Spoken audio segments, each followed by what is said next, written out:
Goldilocks Returns by Kevin Broccoli. I need a second.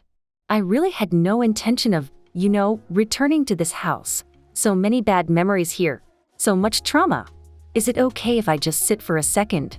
If I remember correctly, they only had the 2 chairs. Well, technically, they had 3 chairs. And I, an innocent little girl of 15, sat in one of the 3 chairs and immediately felt as though I was being set upon by the fabric. Certain people recounting my story have said that it was too soft. That first chair, but it wasn't just that it was soft, it was that I have a sensitivity to very cheap fabric, and this chair was covered in very cheap fabric because, as we all know, bears do not invest in their furniture. So I sat down, and just immediately felt as though my skin was going to crawl off me. I jumped out of that chair and into this other one, it had a kind of brutalist architecture feeling to it, so cold, so unwelcoming to me, a guest. An invited guest, no. But I believe if your house is not a safe space, then you should make that clear with a sign on your door in the event that a girl walking through the forest decides she wants to come in. If I had known what would befall me and proceed to haunt me for the rest of my life, I can assure you I would have kept right on walking until I reached that lovely gingerbread house further down the path. No, I walked in here and sat down on a chair that repulsed me to my very core and then sat in this horrible wooden contraption that was like sitting on the place where a man's soul should be. Finally, I sat down on a chair that looked like it would be the best fit for me, and what happened? It broke apart. Cheap construction because, again, bears don't believe in well-made household necessities. When that chair broke, a little piece of my childhood broke with it, the impact of me hitting a strange, wooden floor, one that I doubt had been swept for quite some time based on the dust accumulating all over the rest of the house. That feeling has never left me. I still feel aches and pains every time I try to do the simplest thing like run a marathon or put a new roof on my house all by myself because I won't pay a contractor, because any podcast will tell you that they're all murderers. I should have sued for that injury alone, but I did not. Because I do understand that maybe some people, including some people who might wind up on a jury, would feel that if I had never come into the house in the first place, I wouldn't have sat down on an unstable chair that was not labeled as being dangerous and fallen down causing grievous, lifelong injury to myself. And you know what I would say to people who say that I have to take some responsibility in all of that? I would say you are victim blaming. Little, tiny, sweet, naive, precious 15-year-old girls go wandering through forests all the time. They find empty houses that bears live in all the time. They go into those houses and break things. That's what children do. Are you saying we should castigate each and every single child that commits breaking and entering? Are you saying we should prohibit children from being alone in the forest without adult supervision? How on earth was I going to play with little Gretel if I couldn't follow her down the path? Kids are going to act like kids, and we need to make sure that every inch of this kingdom is safe for kids to explore and interact with and sit on and eat. Yes, I said eat because, and this part of the story gets mixed up sometimes, but I did not have the porridge first. Some have said the smell of porridge is what brought me into the house. Not true, I have refined taste buds. Porridge alone would not cause me to walk into a residence, thereby taking my own life into my hands. I may have been innocent, but I was not stupid. No, what brought me in here was my belief that Gretel was hiding in here, and I wanted to harmlessly tease her in a sisterly way for this new haircut her stepmother had given her. When I didn't find her, and, instead, I found these shoddy chairs, and nearly died from a structural collapse, then, yes, I had to eat something to calm my nerves. Porridge was the only thing available because bears are not known for their culinary prowess. There were 3 bowls sitting out on the table. By the way, I don't know if you've been watching the local news lately, but apparently 3 is a symbol often associated with satanic rituals. Well, 6 is, and 3 is divisible by 6. I just find that interesting considering how many 3s there were all over this house. I tried the first bowl despite my aversion to germs and my many food allergies. It was freezing. Why these bears left in the middle of lunch and didn't put the food back in the fridge is beyond me, but I assume it's because they're barely civilized. Oh, barely. God, I'm so funny. I do things like that all the time. My husband is always telling me I'm a riot and that I should do stand-up and write a book, but my gosh, who has the time? I'm 30 now, not 15. No more wandering through forests and tormenting. I mean, goofing around with Gretel. So the first bowl is cold. The second bowl, scalding hot. Don't ask me how the second bowl managed to stay so warm despite the temperature of the first bowl. It's probably all the Satanism, bear voodoo and whatnot. My prized palate was nearly burned off after every bone in my body was nearly broken from the chair falling apart. I grabbed the third bowl just hoping it would contain something that wouldn't poison me, and luckily for me, it was just right. That being said, just right is not delicious, and I only inhaled the small amount of porridge left in the bowl because I was so famished from stress and the full-on assault I had suffered at the hands of this ghastly house of horrors. When the porridge was finished, I was exhausted. I knew I couldn't make it back out the door and down the path back to my adorable home that I share with my two parents who are still married, and neither one is dead, unlike Gretel's mother, who died because she didn't love Gretel enough. That's what we used to say back when I was a child. Whether it's true or not that parents die if they don't love their children enough isn't for me to say, but it's something other people say, and so it must be at least partly true. Anyway, both my parents were alive, but I couldn't get to them without recharging my body and my spirit first. Self-care was important to me even before I was all grown up. I went upstairs and, shocker, what did I find? 3 beds. Same as the chairs this time. The first bed was nothing but tawdry fabric, most likely purchased at some bear market where everything is 20% off and won't last for more than a year. 10 seconds in that bed and I was already breaking out in hives. The second bed was slightly above a prisoner's cot in terms of comfort. Later in life, I'd need something unforgiving to soothe the back spasms I started having after I escaped from this place, but at the time, it was nothing that would help induce sleep. The third bed was suitable enough and I quickly passed out, which was a miracle considering how hot it was in the upstairs bedroom. By the way, the child sleeping in the same room as the parents. I'm not saying what I'm thinking, but I'm sure you can guess what I'd be saying if I was saying anything. Now, imagine everything I've just been through, and there I am, in a strange house, trying to get some sleep to minimize my emotional and physical pain, when I open my eyes and see 3 bears standing in front of me. I thought I was going to be eaten. I thought I was going to be mauled. I thought my poor parents, both of whom were, unlike Gretel's parents, alive, were going to lose their only daughter. The next thing you know, I had summoned up all my strength, jumped out of bed, run down those rickety stairs right over there, getting more than 1 splinter in the process because I loved running through the forest barefoot, what with being a juvenile, angelic 15-year-old girl, and dashed straight home where I told the entire story to my father, who ran to get the sheriff so that no other little girl would suffer the same fate I did by wandering into what appeared to be a home that would gladly accept her presence. And yes, I may have tossed around the word kidnapped once or twice. It may not have been exactly true, but it's how I felt, and my feelings are valid, and children must be protected. And bears are evil. Most of them. The majority of them, and that porridge was unseasoned. It was all so traumatic. Of course, the bears weren't here when the sheriff appeared, which is exactly how innocent creatures act, right? I'm not saying this was all their fault, but I'm saying after I fled, they did the same, and so what does that say about them? If they were so innocent, why would they leave their home and not face the music? Just asking questions, that's all I'm doing.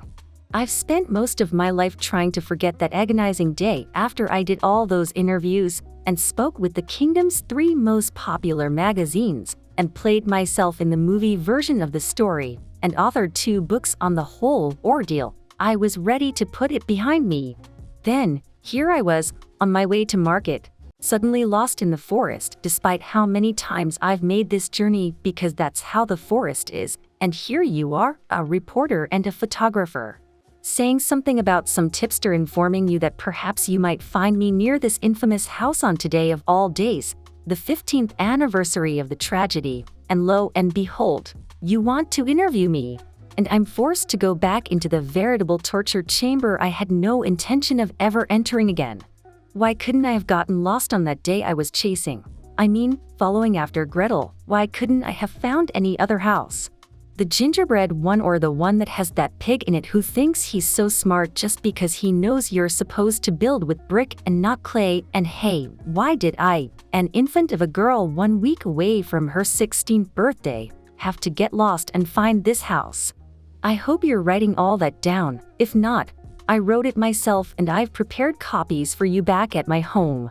Well, actually, my husband is copying it all down, but I'm sure he's done by now, even though he can be a bit of a slowpoke. Oh, and I made some porridge for you as well. A little wink-wink of a treat that I was sure you'd appreciate. Be sure to mention that detail in whatever article you write about this. You want to get all the facts down exactly as they happened. When you're talking about something this important, it's crucial that you get every detail just right. A Kid's Game by J.M. I shifted on the brown leather couch, unsure of how to even allow myself to say what I came here to say. The embarrassment was settling inside me, but what came out was a yawn. I take it you didn't sleep last night. Dr. Y tilted his head and looked at me over his glasses, but not in the judgmental way. Well, I guess it was in the judgmental way. I was here to be judged by him in a way, yet he wasn't the issue.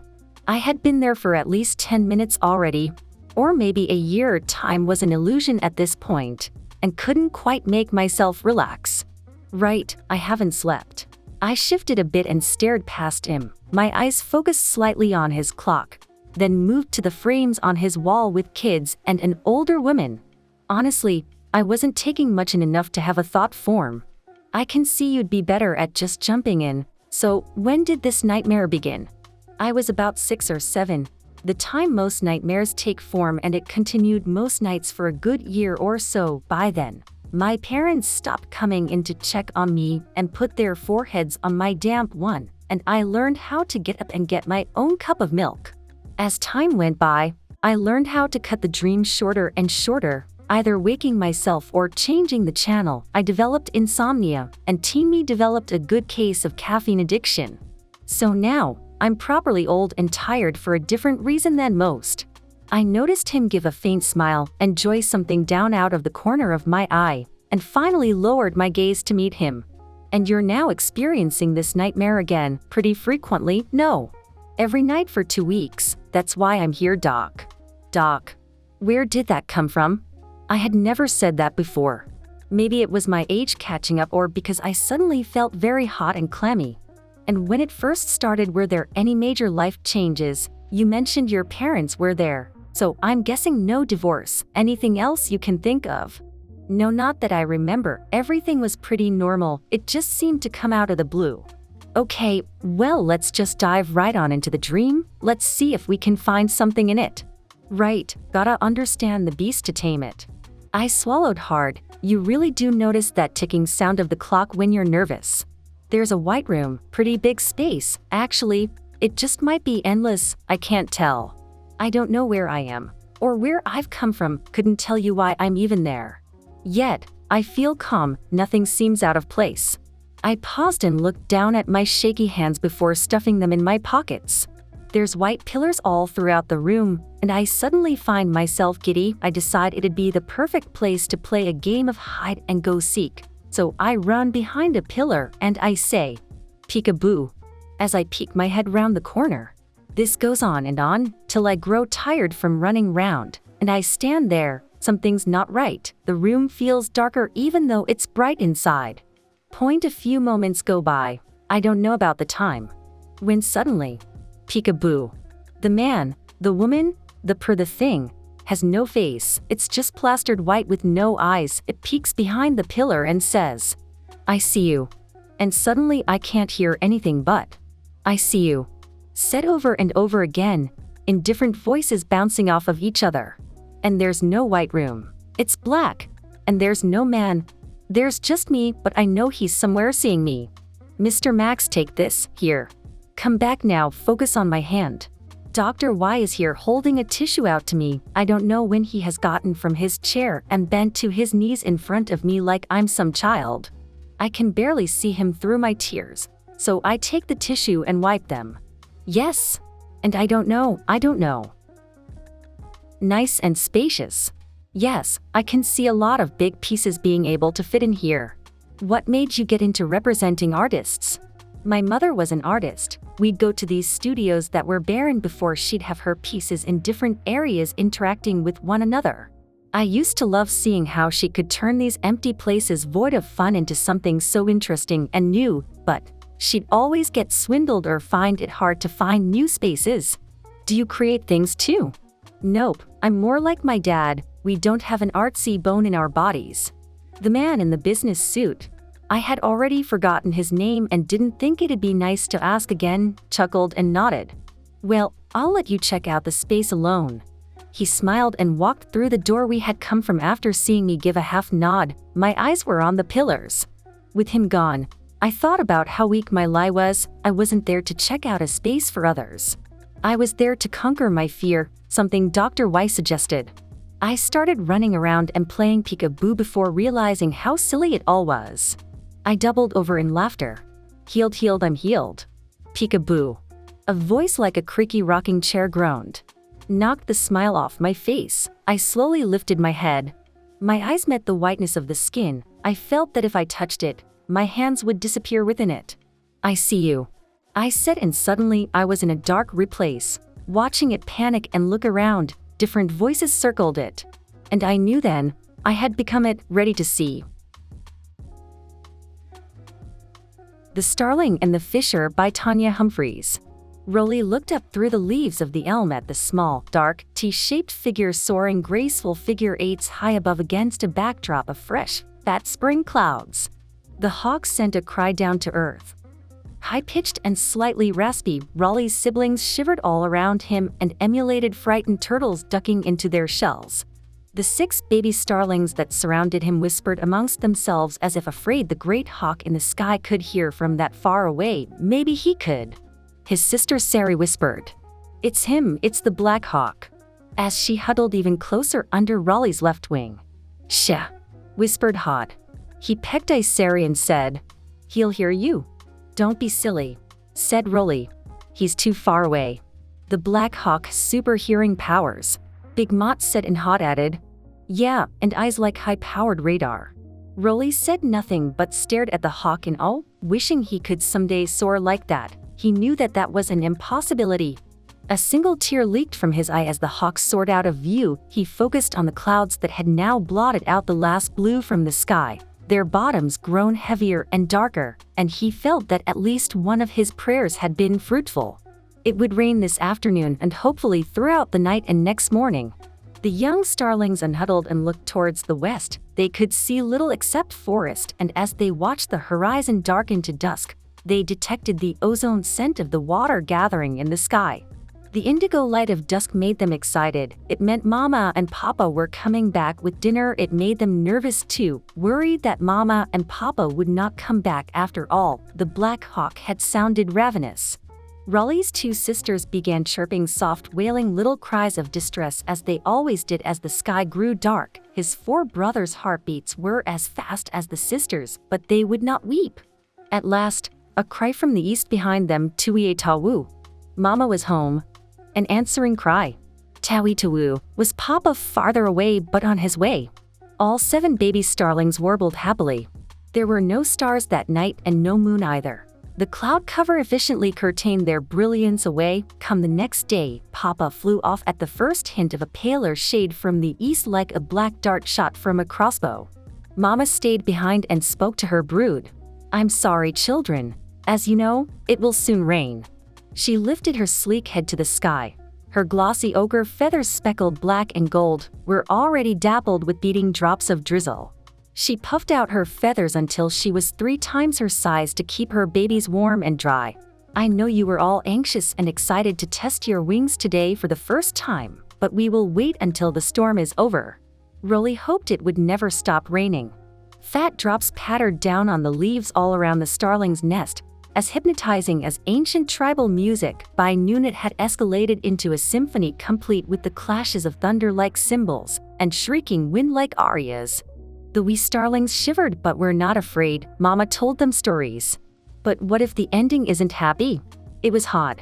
Like, what if the Princess Sparrow gets eaten by something evil? Yeah, piped up Terry, who was neither boy or girl starling. She hadn't decided yet. Like, what if the Black Hawk swoops her up and chomps off her head? Finished Fuzzy Mott. Children, where do you get such imagination? But she chuckled softly above them.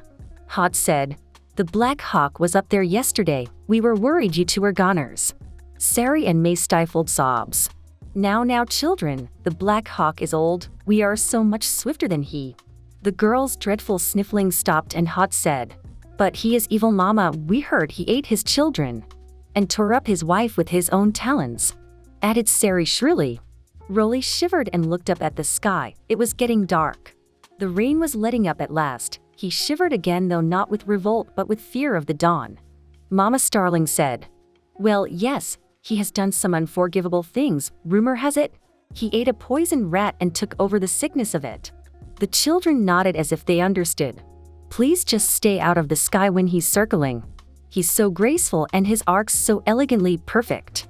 Rolly whispered softly. He was half napping. Big Mott pecked him. Ouch. What the fern are you saying? He sputtered at Rolly. Oh, nothing. I was dreaming. About Never mind, you useless gimp. After tomorrow we will all be forced to abandon you. Mama sighed but did not argue.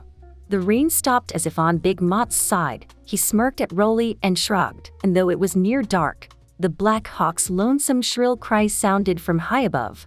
Rolly thought so high, he was over the clouds. Another tear trailed down his black feathered face. He'd never get there. Come the morning he'd commit to his death. Call it suicide, call it just surrendering. He'd known from the time he had hatched he was different. All the other chicks had normal bodies and normal feet and beaks and wings. He did not. His right wing seemed to be lagging a muscle or ligament or something. It was shriveled and drooped. When he lifted it, it flopped. Big Mott was right. They would peck his eyes from his head to save him from seeing his terrible fate. They would defecate on his back as they all flew away, as a way of leaving him with a part of them as he was left to die. Die he would, with no water. He could eat bugs, but why bother? What is a bird that can't fly? A useless gimp, as his brother had aptly pointed out. The Black Hawk cried out again and Sari asked Mama, tell us about the Black Hawk, Mama. Did he really attack the Werewill owls? Did he really tear the eyes from Prince Egan? Rolly listened in wonder, his siblings all around him who had and aid. He was surprised to find himself adding his voice. That hawk was truly evil. He'd obviously sold his soul to Mother Nature's nemesis, Satan. And even in the pitch blackness, the Black Hawk's cry instilled ever more icy terror in their hearts. Only an insane hawk would fly at night. His mama said, stay away from him, he may rain blood from his last victim upon you. The starlings shivered as at last their father came home with crunchy green crickets for dinner. The sky grew light. Raleigh's siblings trembled with excitement. He was trembling with the anxiety of his coming death. On a whim, he stood up and flapped his small wings. One flapped with the power of a turbine engine, the other waggled a little bit. He sighed. He heard his father's voice in the distance and prepared to say goodbye. Then he heard the cry of the Black Hawk. His father screamed, the hawk screamed in triumph. Raleigh's mother cried out in anguish like a siren on the sea. Is he? A sister queried. Quiet. Mama screamed. Today you will learn to fly. Tomorrow, you will feed yourselves. No one spoke. Mama's eyes were blazing with non-compos mentis. The overcast sky was as dour as Mama Starling's mood. She would mourn later, when the nest was empty and her babies soaring all but one. Mama Starling nudged Big Mott and Hot to the edge first, as they were the biggest and would set a fine example. Remember your lessons, children, and be brave. His brothers did not hesitate. They flapped their strong new wings and flew high over the trees. Rolly hid behind his mother. The girls went next to prove they were just as strong, and they soared even higher. Fuzzy Mott and Terry swooped dangerously low before remembering their lessons. They flapped furiously and cried out with relief when they recovered and flew after their sisters and brothers. Rolly, I'm sorry, but you must leave the nest. Rolly came out from behind her tail feathers. You're not sorry. Why'd you even bother to name me? Your father. Her voice faltered, the word fractured, she cleared her throat. Your father named you after his favorite uncle, Roland. He thought you'd be special. But you turned out to be afflicted as his grandfather had been. He also had a cousin with lame wing. That one refused to leave the nest and was pecked full of holes. They snapped his legs as well, leaving him an eyeless broken thing when he hit the ground. Rolly shuddered. He would leap bravely to his death and die with honor and his eyes. I love you, son. He had never heard her say that to any of them. Go be with your father now. Rolly leapt from the nest as far out as he could, with his beak held high and his tail feathers spread wide. His good wing was strong. He instinctively flapped it madly. Inevitably, he spiraled towards the earth. His lame wing curled under his belly. The wind from his passage held it there as the ground came up fast. He looked down and writhed to avoid a thick branch. Better to die quickly in a splat on the ground than to break your back on a branch and lie paralyzed for days. He missed the thick branch, only to whack his head on another. The lights in his world went out. When he awoke, he was flying. He was looking over the tops of trees and fields and a great silvery blue river. Wawea? He croaked. Is this heaven? Shush, came the voice from above. It was deep and calm, the voice of his father. He slept more soundly than he ever had, all his anxieties gone. The flight he had thought a dream turned into a nightmare when he opened his eyes at last. He lay in the shadow of an enormous black hawk. The great old bird lowered his head to study the starling. Late afternoon sunlight pierced Rolly's eyes like shards of red-hot glass. Rolly, now frustrated for not being in heaven, said bravely, "Just get it over with. Eat me already." The large bird of prey chuckled softly, grandfatherly, and said, "Eat you? Don't be silly, I'm no filthy cannibal." He cocked his head. "Oh, I see. You have heard stories of me. I suppose I could have put an end to all that hullabaloo." He flapped a wing and a gust of air pushed Rolly nearly over. "But the truth is, I simply wanted to be left alone." He stepped aside and into the ray of sunlight, and Rolly saw that the bird was not black at all, but steel gray, his wings brown and speckled with red and gold. Great dark eyes shone with wisdom in a somewhat scruffy face gone frosty with age. "Name's Fisher, by the way." Rolly sat frozen, glaring, trying to comprehend. Fisher understood and nodded. "I saw the raven come after your father and cried out a warning to him, but was too late. Rest assured that raven will prey upon starlings no longer. I watched your nest afterwards. Starlings can be quite high-spirited and emotional. Many come unhinged when they lose a mate, irrational even." Rolly swallowed. Fisher spoke the truth. "What a brave little bird you are. I witnessed your gallant leap just seconds before. Well, never mind about that. But why waste something so precious as a life? Perhaps your old eyes can't see this." Rolly flopped his deformed wing and could not help licking tears. "What? A little wing that needs some attention?" Rolly goggled at him, confused. "What?" Fisher looked around. His head swiveled around to his back comically, like an owl's. "Have I got crawdads crawling from my ears?" Rolly felt the tension burst from him in an expulsion of laughter. He felt 100 times lighter. "I'm serious, young man bird. While you were sleeping, I took the liberty of inspecting your infirmed wing." "Infirmed?" "Well, yes. As an illness can be cured. Your wing needs to stretch to its full capacity. That's our first step. Then we will exercise the muscles under it until they are atrophied no longer." Well, you can't do it on your own. I thought you wanted to be left alone." Fisher puffed his somewhat scrawny old man bird's chest until he looked twice his size, his eyelids lowered to half-mast. Rolly feared he'd overstepped his station as a child bird. I'm sorry, none of my business." "That is correct, young sir. And what do I call you anyways?" "Rolly, sir, but I'd prefer Roland." "Well, Roland, no time like the present." 4 hours later, Roland's curled-up wing was stretched straight and bound to 2 straight twigs with scraps of twine pulled from Fisher's spacious nest. It hurt at first, but Fisher was patient and gentle, flexing the little wing further and further until stretched to its maximum length. Rolly winced at first, then sighed as blood rushed to the atrophied muscles. When it was splinted at last, dusk had fallen. They ate apples and lettuce and fish for supper. Roland ate ravenously though his wing throbbed. There's a farm over that hill you see on the horizon. Fisher pointed a wing towards the moonlit hill. The farmer leaves me a selection from his crop. I eat his rodents. But it is fish I truly crave. I've never had it fresh like this before. This is way tastier than maggots. It's trout from that river we flew over yesterday. Fisher talked about trout and gobies and carp and catfish. Roland dozed off, his mind and belly full of fish and fresh veggies. He shivered in his sleep when the wind flew in from the north and registered Fisher covering him with his substantial wing. He was awakened by a rumbling in his ear and realized that Fisher was talking in his sleep. Not just talking, he's sobbing. Yasmin, no, don't. Summer sun on a spring morning awoke Roland. He was shocked to find he'd slept past the coming of dawn. He was alone in the large airy. The distant cry of the old hawk brought him happiness instead of fear. It came from beyond the hill on the horizon, and Roland wished for more fresh produce. That day, all throughout grueling physical therapy sessions, Fisher answered the boy bird's endless questions. But why do some birds migrate in winter and not others? Well, some birds handle the cold better than others. Hawks migrate where there is adequate prey. If it were to snow in this territory, I would migrate south. It rarely snows here, and I am old, so I do not. But I do know of some younger of my breed that do. Many small birds stay because they are simply too small for such a taxing flight. They have special feathers. Ever notice how fat they appear in winter? On and on he talked. The old bird knew everything.